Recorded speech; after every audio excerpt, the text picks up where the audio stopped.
Hello guys, welcome back to my YouTube channel. Today I'll be telling you 5 important things you need to know as an artist, or probably you have an interest in art and this is what you love to do. I'd love to give you just 5 quick tips you need to know as you begin, because these were the tips I wished I knew when I started drawing. I made a lot of mistakes in the past that I wished I didn't make. So I wouldn't love people coming behind me to make such mistakes. So the number one thing you need to know in making a very good portrait is you need to have a good reference.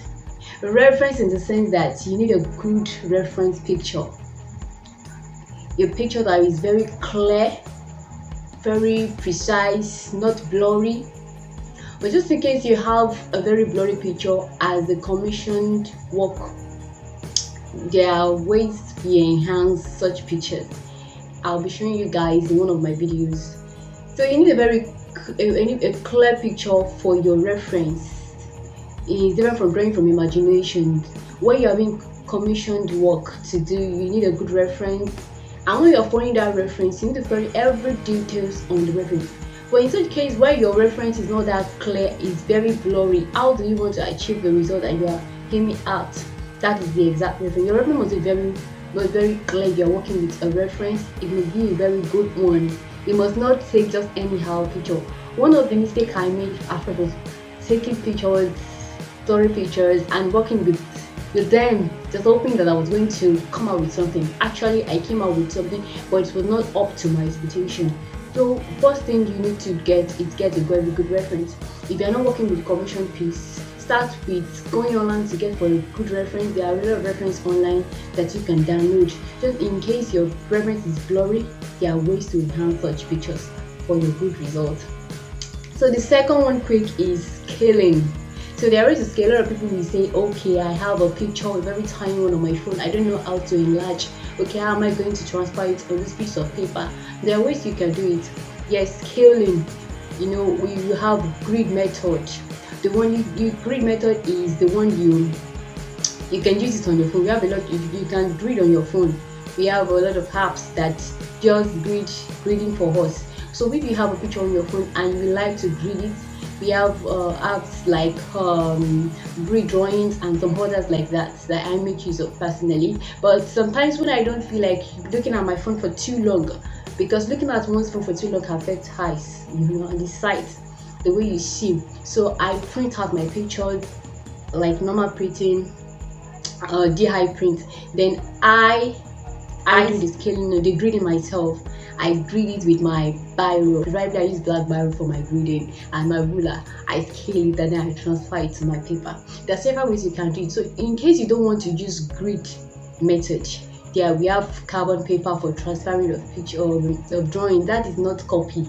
That is not cheating. It's just a method for you to use. You print out the size and then you transfer it using the carbon paper. I mean carbon paper.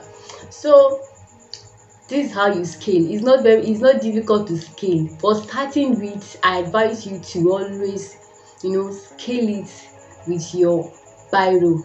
Print out the picture and scale it with your biro. That way you'll be able to know that, okay, this is what I put here, this is what I'm going to be transferring here. It's very simple as that. And the next one is, don't be scared of shadows. I made a mistake as on my pictures. They were very flat, like they were nice, but as you are looking at it, it's only my fellow artists that can know that, okay, this drawing is very flat. No, you didn't put shadow this side. No, you didn't put shadow. You have to put the shadow because you know the direction the light is coming from, and you know the direction that the shadow will be at. So you need to put shadows. You don't need to be scared of putting shadows. Yeah, don't be scared of putting shadows. Go darker. Don't let your drawings to be flat, because sometimes the nose is flat and mouth flat. The details are not coming out. So when you put shadows, make your details to come more loud, to be more loud. So you need your shadows in your drawings. So, and then the fourth one is you have to pay attention to every details. Pay attention to every details on your reference. If the person is having mark of God, I mean, what's it called? I'm your own. If the person is having any mark on the face, try to put it. Don't try to meet it out or say because no, I want it to be smooth. The way you see it, transfer it. The way you see it, transfer, and be patient. Don't rush. Take your time. Pay attention to every details. To every bit of the details, from the eyes to the nose to the mouth, the ears, the ear, every pinch of every details. Pay attention to it on your portrait drawings. The fifth one is take your time. You see, I'm keep hammering take your time. You need to take your time. A lot of people take commission work and say, okay, in 5 days, okay, I finish work in 5 days. So a lot of people finish work in 1 day, 24 hours. I've finished work in 24 hours before, and I can tell the difference from 24 hours work from a 5 days work or 1 week work. I can tell the difference between a 5 days or 1 week work to a 1 month work. So a lot of artists spend more time on their work and you don't even know. It's only when they tell you that I spent 1 year on this piece, that is when you will have to believe that this person has really worked so well and patiently on this work. They don't rush. And in case why you be rushing, it's sometimes advisable to work on our speed, but you have to be patient along the way. You don't have to keep rushing, and you have to finish this. If it's taking you time, you have to be patient still, because that result is what you want to achieve, and you have to be patient with it.